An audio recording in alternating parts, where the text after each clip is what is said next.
Dostáváme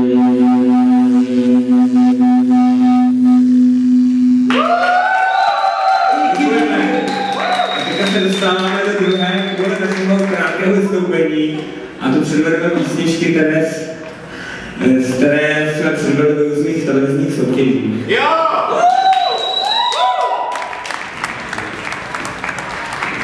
Můžete si zabroukat sám. Jo. Tuhle neznáte.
Jako opravdu nerozlišuje, jestli na scéně je skutečná žena, nebo jestli je to opravdu muž, nebo je to heterosexuál, homosexuál, to jim je to jedno. Oni se chtějí bavit.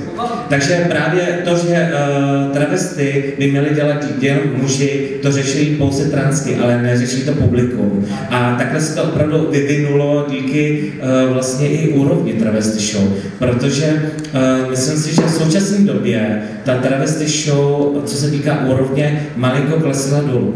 A je to skočím, takže na tebe chodí především ženský publikum. Ano, typická faninka Banánové haliny má 35 let, odrůstající děti, je to žena, ano.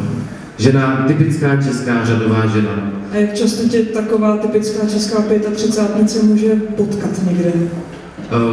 Téměř pokaždé, když se někde vyskytuju, protože já samozřejmě, nebo ani ne tak já, jako moje to alter ego. Vlastní business. Kde je teda problém mezi tými súbormi alebo jednotlivcami, čo sa tam děje v té komunitě? On není problém mezi soubory jako takovými, on je problém mezi profesionálními travesti umělci, kteří opravdu do toho dávají všechno, je to jejich život prostě, nebo je to náš život, děláme to prostě opravdu srdcem, s láskou a chceme to dělat prostě maximální profesionalitou. Nezlobte se na mě, kdo byl někdy na travesty show v hospodě, tak tam opravdu nejde o to vidět nějaký ucelený kulturní program, tam jde o to se pobavit, zasmát, zapomenout na všechno, tam se nejde do kultury, jako se jde na travesty show jako na divadelní show. Zatímco ty ostatní travesty show v těch menších podnicích a podobně, to je opravdu dělané jenom pro to publikum, který se chce skutečně jenom pobavit, zaspívat se, zatancovat, ale nejde se dívat na nějakou velkou kulturu. A taky ta úroveň podle toho taky vypadá samozřejmě.